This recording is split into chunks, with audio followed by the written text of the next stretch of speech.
여러분 반갑습니다. 많이 기다렸죠. 행복한 시간입니다. 유익한 시간입니다.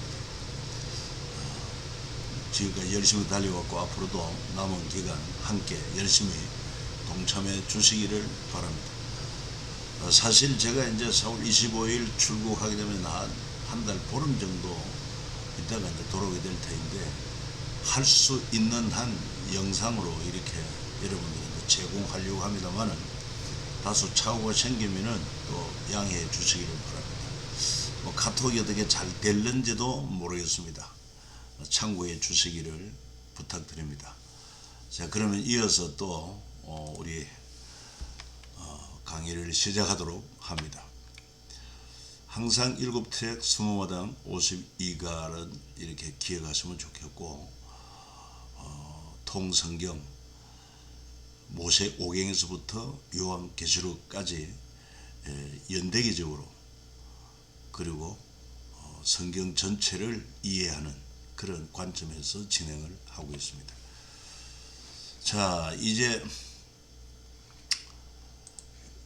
늘 우리가 보고 있는 것입니다만은, 지금 현재 구약 성경은 끝이 나고, 구약의 말라기에서부터 신약 마태복음까지 약 400년 기간, 그때는 하나님 말씀이 기록된 게 없습니다. 이걸 신구약 중간사라고 그렇게 말합니다. 그래서 말라기에 예언한 엘리야가 오실 때, 그때가 바로 신약의 마태복음에서 오리라 한 이가 거의 다 세례 요한을 가리켜서 엘리야라고 말씀하셨습니다.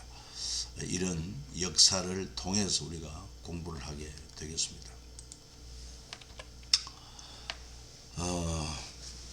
지금 현재 우리는 20마당 가운데 어떻게와 이렇게 해서 말라기에서 우리를 어떻게 사랑했습니까 할 때, 이제 신약 성경에서 특별히 요한복음 3장 16절, 하나님이 세상을 이처럼 사랑하사 독생자를 주셨다, 믿는 자마다 구원을 얻게 하기 위함이라는 어떻게와 이렇게 사이, 이것이 20마당 주제가 되겠습니다.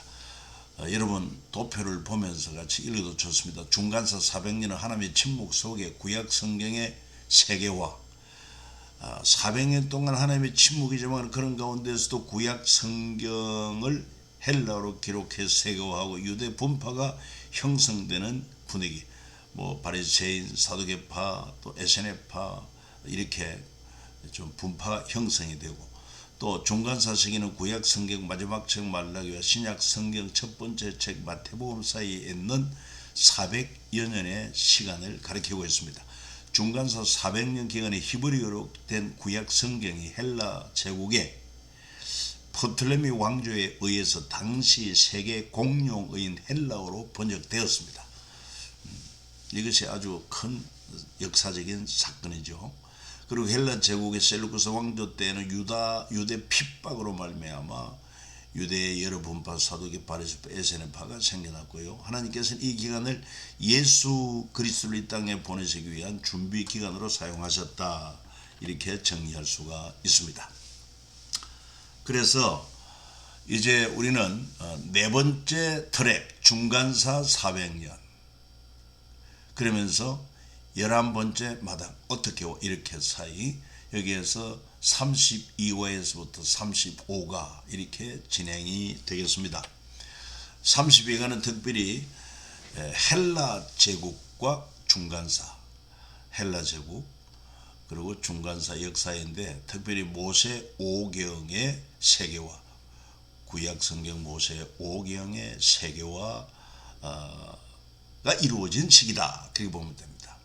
그래서 5가지 주제로 페르시아 제국, 그리스 문명, 헬라 제국, 프톨레미 왕조와 모세 오경의 세계화, 이렇게 되겠습니다. 시간, 공간, 주요 인물은 고레스 알렉산더 프톨레미 2세, 프톨레미 2세 때 구약 성경을 헬라어로 번역을 하게 됩니다. 자, 신구약 중간사 400년이란 말라기 4장 5절 6절에서 말씀을 하십니다. 말라기를 통해서 보라 여호와의 크고 두려운 날이 이르기 전에 내가 선지자 엘리야를 너에게 보내리니 그가 아버지의 마음을 자녀에게로 돌이키게 하고 자녀들의 마음을 그들의 아버지께로 돌이키게 하리라. 선지자 엘리야를 너에게 보내리니 엘리야 시대가 언제입니까? 일찍이 벌써 그는 죽은 지가 오래되었습니다. 그런데 엘리야를 보낸다. 그런데 400년을 지난 후에 이 세례 요한을 엘리야라고 말씀하십니다. 마태복음 11장 13, 14절에요. 모든 선지자와 율법이 예언한 것은 요한까지니 만일 너희가 전리게 받을진대 오리라 한 엘리야가 곧 이 사람이니라.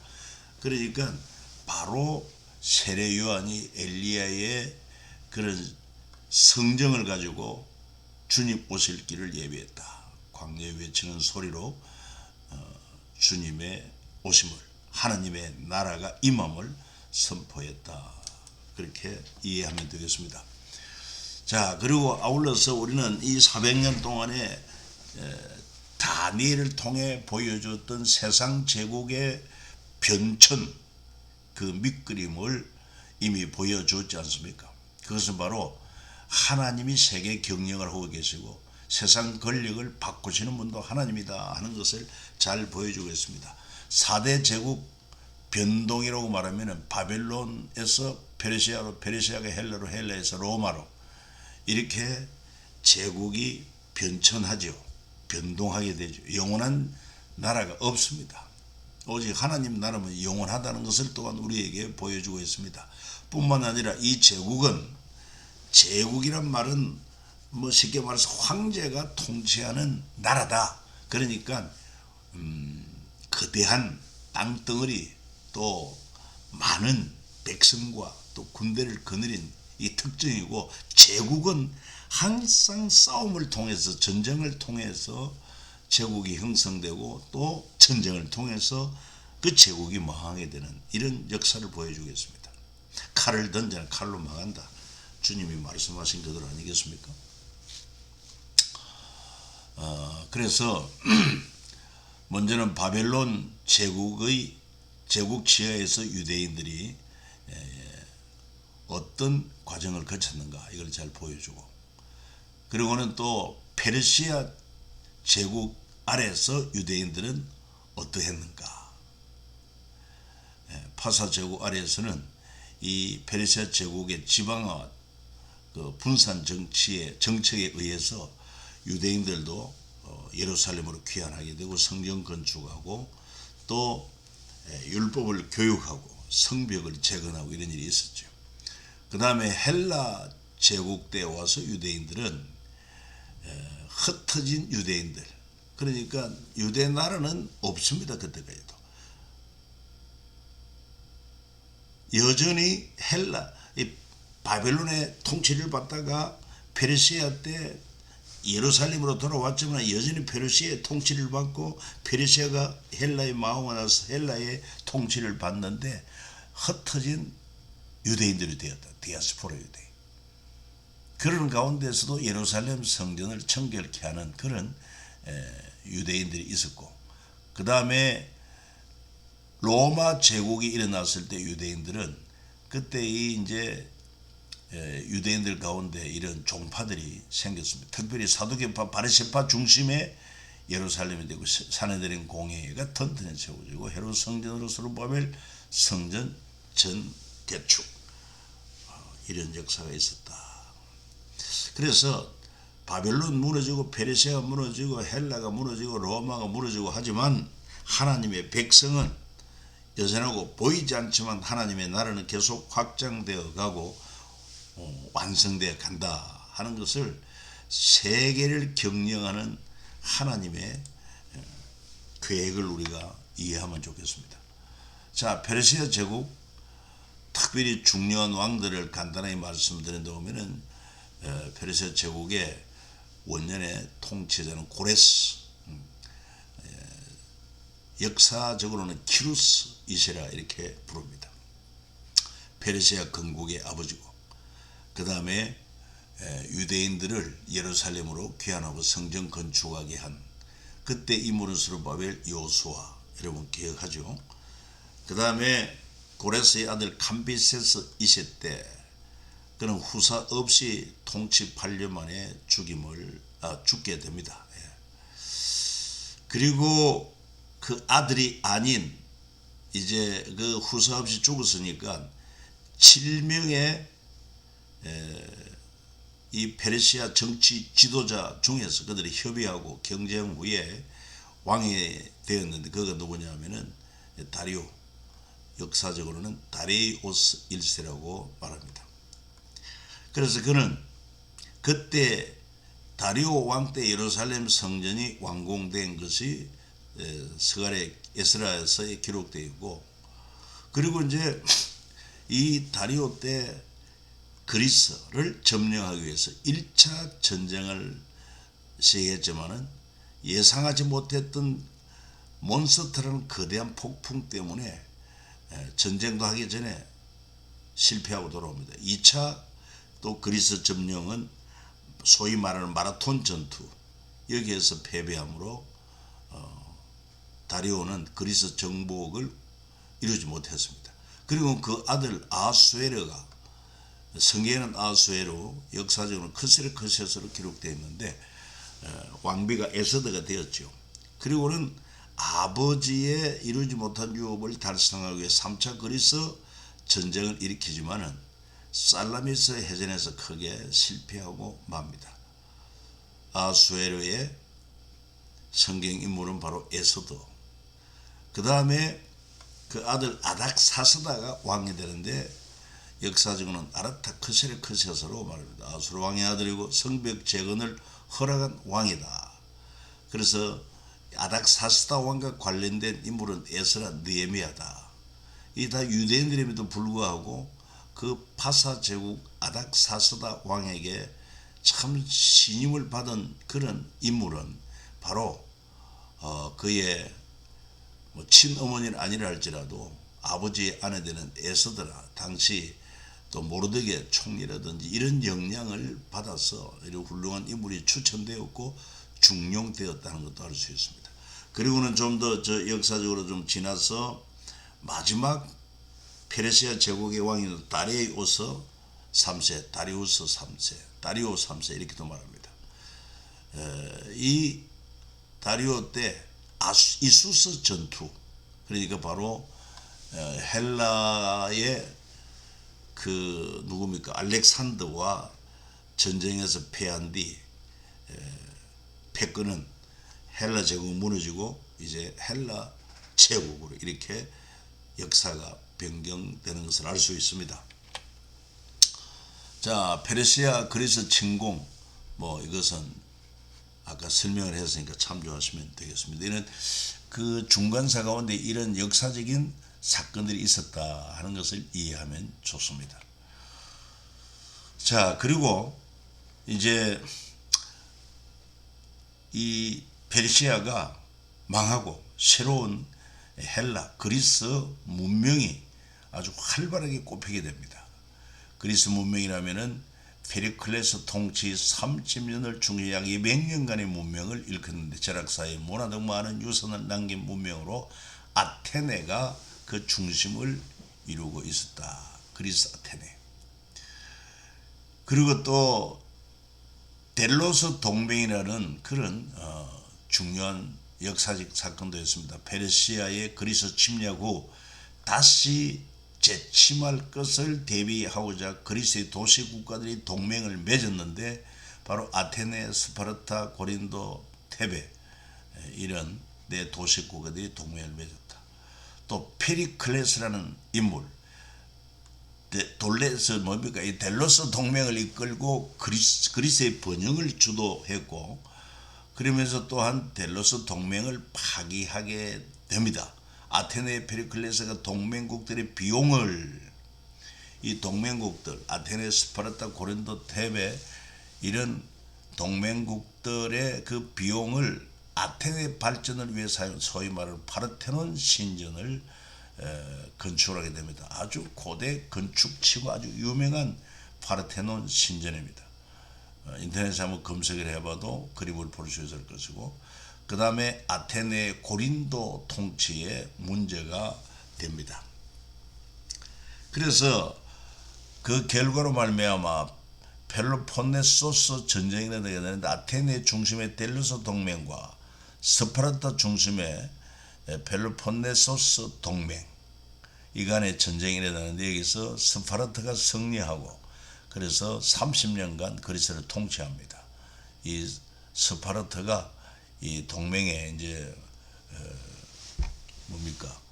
주도권을 쥐고 그리스를 통치하고 그리고는 이후 또 스파르타에서 테베로 그래서 통치의 주도권이 넘어가게 되는 이런 역사적인 일들이 있었다 하는 것입니다. 그림으로 이렇게 표현한 것입니다. 그래서 아테네 도시국가에서 스파르타로 스파르타에서 테베로 이러다가 마케도니아 필리포스 2세가 통치자가 되는 그런 역사적인 변천이 일어나게 됩니다. 그래서 이제 헬라 제국이 형성이 되는데 마케도니아 헬라 제국 마케도니아가 중심이 있는 헬라 제국 페르시아 제국을 멸망시킨 마케도니아의 알렉산더가 세운 제국을 헬라 제국이라고 말하고 그 알렉산더가 세운 헬라 제국은 그리스의 문명과 오리엔트 문화를 융합해 헬레니즘 사상을 이루게 됩니다. 헬레니즘 사상이 참 유명하지요. 히브리즘 사상과 헬레니즘 사상. 그러니까 이제 히브리즘에서 헬레니즘으로 사상이 변천되었다 하는 것이고 뒤에 나옵니다만은 이로 인해서 당시 구약 성경이 또 헬라어로 기록되는 그런 일도 이제 구체적으로 설명이 됩니다. 필리포스 2세가 누구냐? 그레니데스에서 건강이 발견되고 막대한 재원을 확충하고는 이 그레니데스의 지명을 자신의 이름을 따서 필리포스 여러분 빌립보로 성경에 나오는 빌립보로 고쳤다. 특별히 바울이 2차 전도여행 시 유럽의 첫 관문이 빌립보였죠. 그리고는 그리스를 점령합니다. 장창으로 밀집 대행을 통해서 이런 진법이 유명했다. 그래서 필리포스 2세가 이제 왕이 되는데 이 아들이 누구냐? 필리포스 2세의 아들이 바로 알렉산더인 것입니다. 그는 10대에 아리스토텔레스 철학자, 유명한 히랍의 철학자를 가정교사로 모시고 교육을 받았으니 정말 아주 인재 교육을 받았다. 그렇게 볼 수가 있죠. 그리고는 페르시아를 점령할 계획을 가지게 됩니다.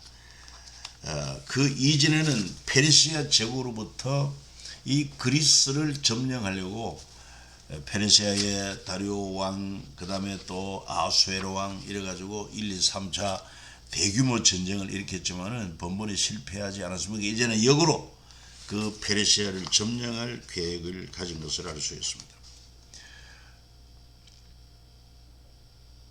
그리고는 페르시아에서 진군식을 가졌고 드디어 이수스라는 곳에서 전투를 벌이는데 페르시아의 다리우스 3세 대군을 물리치고 승리하게 됩니다. 이 다리우스 3세는 바로 페르시아 제국의 마지막 통치자, 마지막 왕이었습니다. 그가 이수스 전투에서 패배함으로 사실상 이제 페르시아 제국은 망한 것이 역사 가운데 사라지게 된 것입니다. 그렇지만은 이 알렉산더는 페르시아 수도 수사성을 공격하기보다는 지중해 연안으로 방향을 변경했습니다. 특별히 두로를 점령하는데요. 두로 페니키아의 주요 도시고 알렉산더가 군인 1만 명을 동원해서 바위를 구르고 방파제를 놓아서 점령하게 됩니다. 이것을 성경 아모스, 에스겔 그리고 예레미야 선지자들이 예언한 것이 성취가 되는데 이 두로라는 작은 섬을 지중해에 있는 작은 섬을 점령하기 위해서 아주 요새였거든요. 그때 굉장히 헬라군이 알렉산더 군인들이 아주 고생을 많이 했다고 합니다. 그만큼 요새였고 특별히 접근이 어려워가지고 그러니까 육지에서부터 점점 이 흙으로 메꾸어서 마지막에 이 두로를 점령하게 되는데 그때 알렉산더 이런 얘기를 했다 합니다. 그리스의 모든 흙을 퍼다가 바다를 메워서 두로를 점령하리라. 그리고 잠시 성경 말씀에도 보면은요, 스가랴 9장 3절에 두로는 자기를 위해 요새를 건축하며 오늘 티끌같이 금을 거리에 진흙같이 쌓았다. 주께서 그를 정복하시며 그의 권세를 바다에 쳐넣으시리니 그가 불에 삼켜질지라. 역사를 주관하시는 하나님이 이렇게 미리 예언을 했고 그 두로가 또 요새고 무역하는 그런 섬 나라로서 엄청난 부를 누렸습니다. 그래서 아주 교만한 그 교만이 극에 달했어요. 마치 그 루시프가 천사장 루시프가 교만해서 하나님처럼 높아지고 그래서 자기를 이렇게 하나님처럼 높이려고 하는 그런 교만, 그 교만의 전형이 바로 이 두로 왕이 꼭 그와 같은 교만이 성경이 지적하고 있는 것을 알 수 있습니다. 에스겔 28장 이런 말씀을 보면은 그리고 이제 블레셋 가사를 또 점령하고 이집트를 점령해서 알렉산드리아를 건설합니다. 알렉산드리아, 그 당시는 이집트의 최고 수도로서 알렉산드리아, 유명한 그런 도시입니다. 뒤에 설명이 됩니다. 그 다음에 예루살렘도 점령하고 페르시아의 4대 수도 수사, 페르스폴리스, 악바타나, 바벨론 다 점령을 합니다. 그리고는 페르시아 제국 전체와 더 나아 인도 부근까지 지배 범위를 넓혔는데 더 이상 정복할 땅이 없어서 알렉산더가 통곡하며 울었다는 얘기가 있습니다. 그래서 헬라 제국이 형성되고 세계 동포주의 헬라화, 세계의 헬라화를 이렇게 꿈꾸었던 것입니다. 그러기 위해서 이 알렉산더는 정복한 주요 나라에 알렉산드리아를 많이 이렇게 세워서 도서관을 세우고 거리를 만들고 이래서 헬라 문명을 꽃피우게 한 것을 알 수 있습니다. 참 대단한 인물이라고 할 수 있습니다. 자, 이제 알렉산드리아 한번 봅시다. 최초의 이집트를 정복하고 알렉산드리아 도시를 만들었는 지중해 나일강 삼각주 서쪽에 위치하고 이집트 수도 카이로에서 북서쪽으로 183km 위치하고 현재도 한 500만 명 이상이 살고 있는 카이로 다음에 큰 도시가 바로 알렉산드리아입니다. BC 330년 알렉산더는 이 도시를 건설했고 도시 이름을 자신 이름을 따서 알렉산드리아라. 그리고 이집트의 수도로 삼았습니다. 그리고 알렉산드리아 헬레니즘 학문과 과학의 중심지가 되었고 알렉산드리아의 기후는 전형적인 지중해성 기후에 속하지만 겨울에는 가끔 거센 폭풍이 몰아치기도 합니다. 지금 그 송은영, 김용현 선교사가 지금 카이로에 가 있는데 이 지금도 뭐 굉장히 온도가 많이 올라서 덥다 보면 한 37, 8도 밖에 나면 몹시 더운가 봐요. 그리고 파로스의 동쪽 끝에 한때 세계 7대 불가사에 속한 거대한 등대 파로스의 등대가 세워져 있기도 합니다만은 지금은 흔적만 남아있다고 합니다. 세계적으로 유명했던 알렉산드리아 도서관 오랜 세월을 거치는 동안에 많이 훼손되었다고 하는데 알렉산드리아 도서관 그 당시 그 책들이 약 한 20만 권, 그 당시 한 50만 권 목표로 이런 알렉산드리아 도서관을 운영을 했다고 하니 대단합니다. 자, 이처럼 헬라 제국을 삽시간에 건설한 알렉산더도 죽게 되고 헬라 제국은 분열합니다. 우리가 다니엘서에 보았고 또 에스겔서를 통해서도 볼 수 있습니다만은 당시 헬라를 두 날개가 달린 표범으로 그렇게 표시를 하고 있습니다. 이런 표범이 얼마나 빠릅니까? 또 얼마나 맹수입니까? 그러니까 거기다 두 날개까지 달렸으니 그게 바로 헬라의 알렉산더를 의미하는데 그만큼 빠른 속도로 세계를 정복했던 그런 인물이었습니다. 20대, 20세에 헬라의 왕이 되어가지고 그리고는 32세 또 33세에 죽었다고 하지 않습니까? 원정을 중단하고 돌아오는 길에 알렉산더는 원인 모를 병으로 32세에 죽었다고 그랬는데 원인 모를 병, 급사했다고도 하고 사실은 여기에는 암살이라고 말하는 자도 있다고 합니다. 왜냐하면은 끝없는 전쟁을 하고 하니까 그 병사들도 지치고 그리고 고향의 가족을 그리워합니다.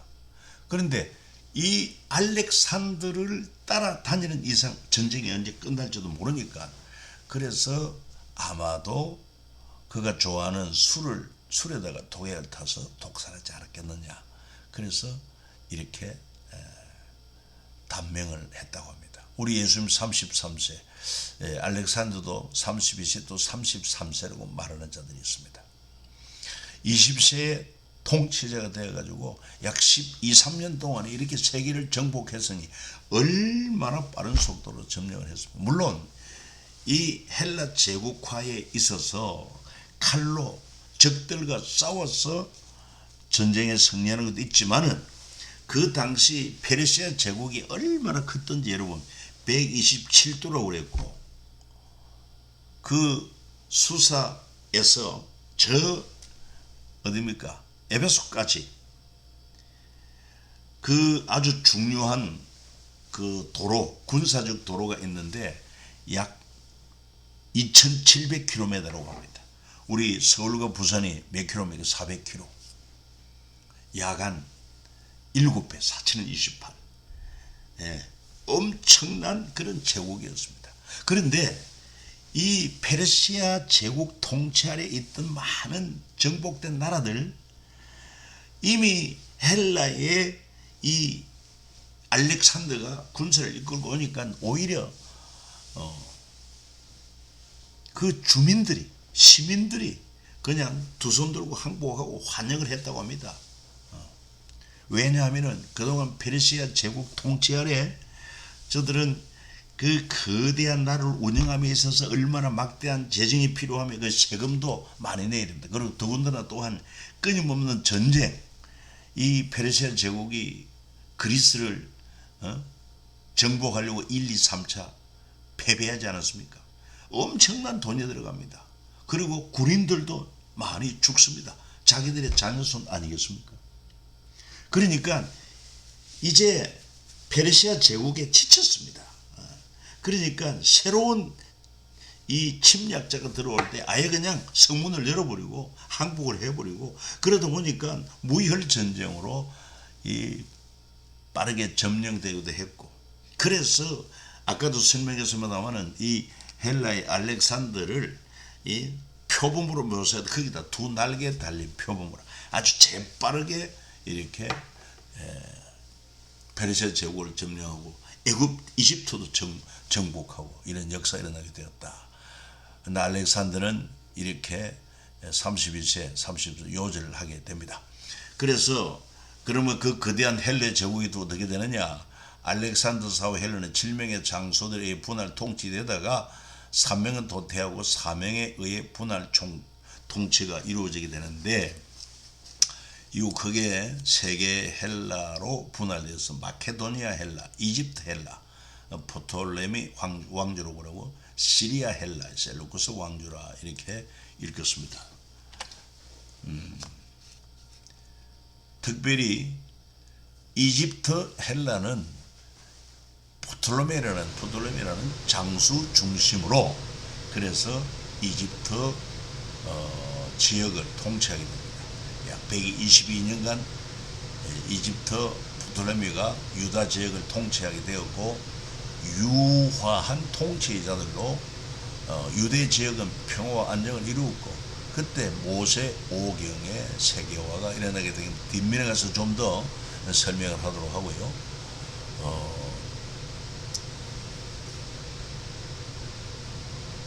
특별히 BC 301년 이수스 전투의 프톨레미 왕조가 유대를 통치하게 되었다.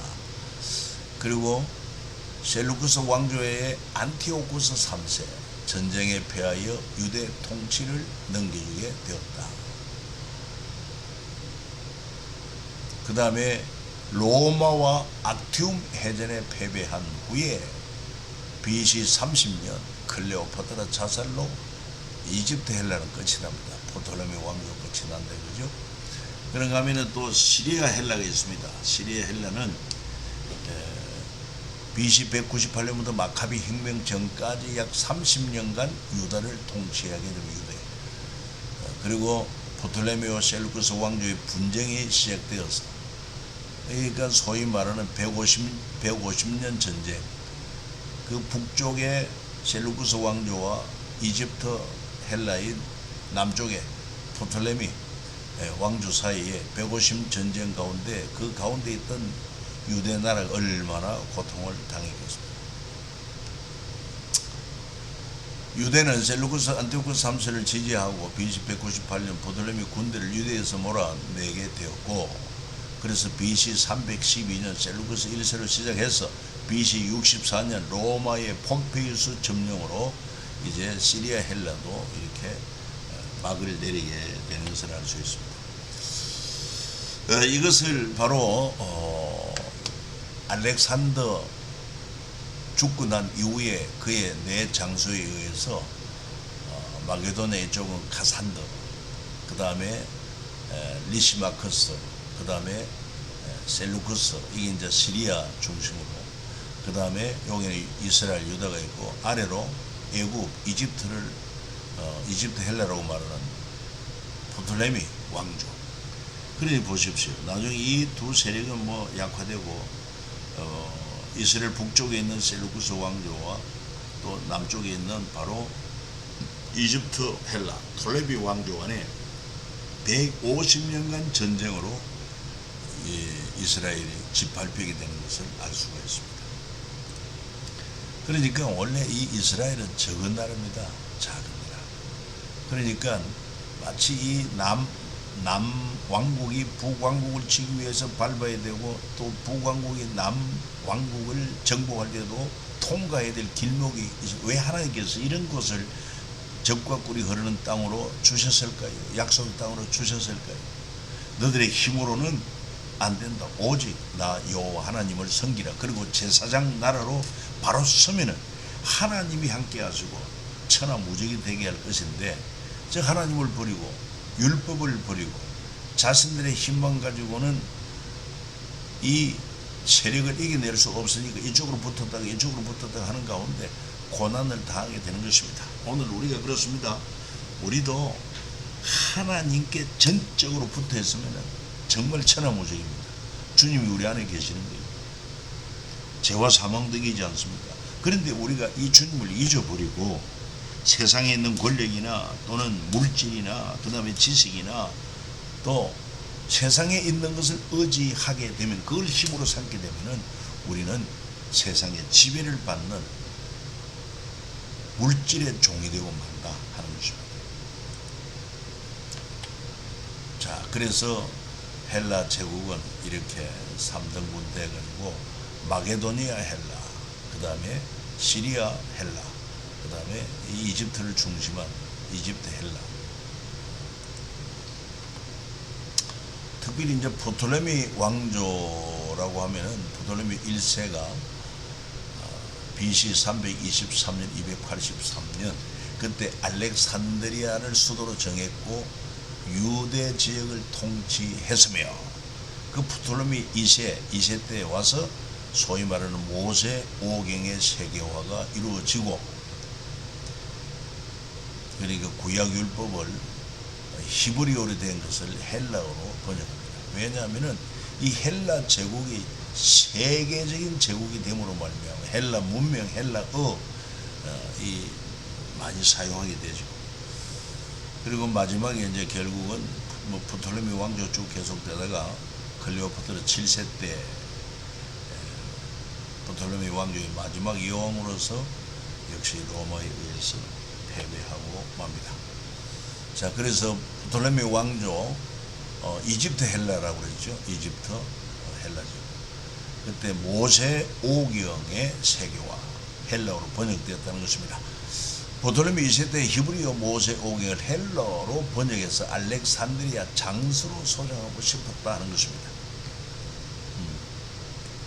도서관장 데메트리우스 파레라우스의 계획은 알렉산더 도서관 50만 건 장서를 계획 당시 20만 건 소장했다고 하고요. 아리스테아스 건의로 애굽에서 노예로 사는 유대인 해방을 했습니다.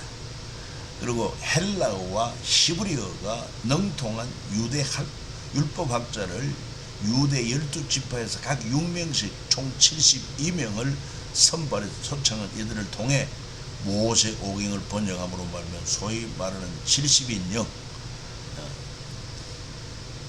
이 라틴어로 이렇게 표시하기도 하고, 또 셉추어진트라고 70을 의미하는 셉추어진트 번역본 이렇게도 이야기합니다. 70인 구약 성경, 이것을 헬라어로 번역하면 유명합니다. 그리고 프톨레미 필라델포스가 유대로 귀국하는 율법학자들에게 많은 선물을 주었다는 그런 얘기가 있습니다.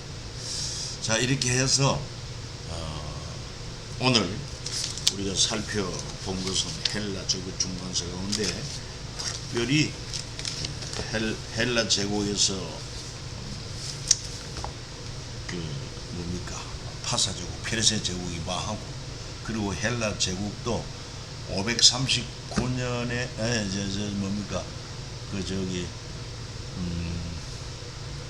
페르시아 제국이 539년에서 약 BC 333년 망하기 전까지 결과 한 206년 정도 이렇게 역사를 지속하다가 헬라 알렉산드에서 망하게 되었다는 것과, 이 헬라도 아주 빠른 시일 내에 세계를 정복했지만은, 그러나 이제 이 알렉산더가 죽음으로 말미암아 그 제국이 사분할되어 가지고, 그래서 나중에는 북쪽 시리아 셀루쿠스 왕조, 남쪽 이집트 헬라로 된 프톨레미 왕조, 이 사이에 지리한 전쟁이 펼쳐지게 되는데, 이게 다니엘서도 언급이 되고 있는 것을 알 수가 있습니다.